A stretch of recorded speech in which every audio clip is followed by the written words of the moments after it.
Brigade parade গ্রাউন্ডে যখন তিনি শপথ গ্রহণ করেন মুখ্যমন্ত্রী হিসাবে, রাজ্যের মুখ্যমন্ত্রী হওয়ার পর শুভেন্দু অধিকারী সরাসরি ব্রিগেড প্যারেড গ্রাউন্ড থেকে চলে যান জোড়াসাঁকো ঠাকুর বাড়িতে। সেখানে কিন্তু জোড়াসাঁকো ঠাকুর বাড়িতে গিয়ে কবিগুরু রবীন্দ্রনাথ ঠাকুরের গলায় মাল্যদান করেন এবং সেখান থেকে বেরিয়ে এসে তিনি বলেন যে তিনি কিন্তু সমস্ত রকম যে বার্তা আগে দিয়েছিলেন সেটা কিন্তু তারা করবেন এবং তার পরিপ্রেক্ষিতে তার যেটা বক্তব্য যে চলতে থাকো এগিয়ে যাও স্বামীজির যে বক্তব্য সেই বক্তব্যকে সামনে ধরে তিনি এগিয়ে যাওয়ার বার্তাও দেন।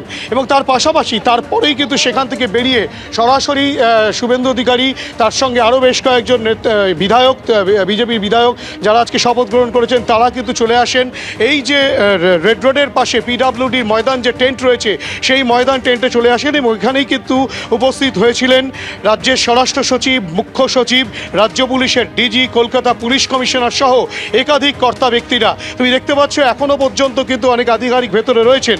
প্রায় 45 মিনিট মতো কিন্তু তিনি বৈঠক সারেন। বৈঠক সেরে তিনি সরাসরি আবার বেরিয়ে যান এখান থেকে এবং তিনি বলছেন তিনি সময় নষ্ট করতে রাজি নন, কেননা তিনি যা বার্তা দিয়েছিলেন দলের যা নির্দেশ রয়েছে সেই দলের নির্দেশ কিন্তু অক্ষরে অক্ষরে পালন তিনি করবেন।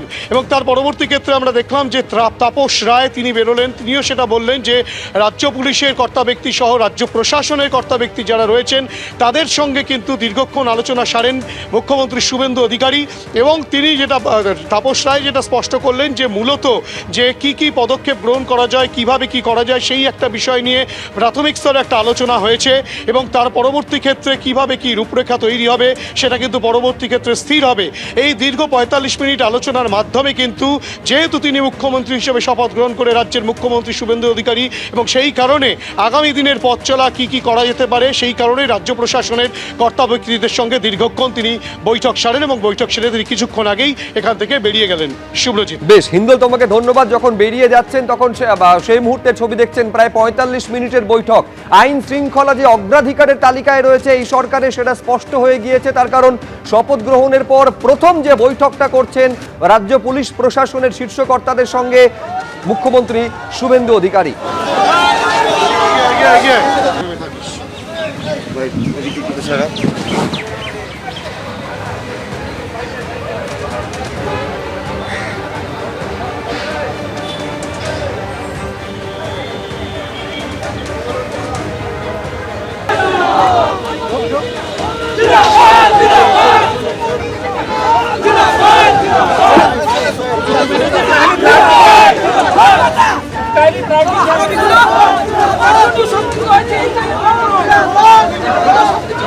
এখানে এসে চিফ মিনিস্টার তো অ্যাজ অ্যান্ড হোয়েন রিকোয়ার্ড যেখানে খুশি উনি একটা meeting administration, general administration, police করতে পারেন সেইগুলো, প্লাস হচ্ছে বিধানসভার এই শপথ গ্রহণ অনুষ্ঠান, বিধানসভা ডাকা, বিধানসভার যে শপথ গ্রহণ অনুষ্ঠান এমএলএদের, এখন তো সব ক্যান্ডিডেট ইলেক্ট, এদেরকে তো এমএলএ হতে হবে, প্যাড ট্যাড ব্যবহার করবে, মানুষের কাজ করবে, সেই সমস্ত উপস্থিত ছিলেন এখানে শুভেন্দু অধিকারী মুখ্যমন্ত্রী তিনি ছিলেন, তার পাশাপাশি আপনারাও সেখানে ছিলেন।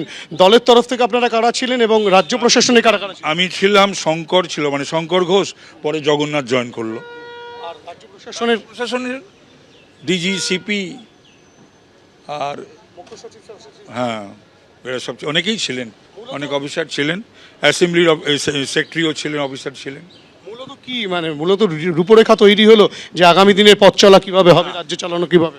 রূপরেখা তো তৈরি, রূপরেখা এখন ফার্স্ট ক্যাবিনেট যেদিন হবে সেদিন রূপরেখা তৈরি হবে।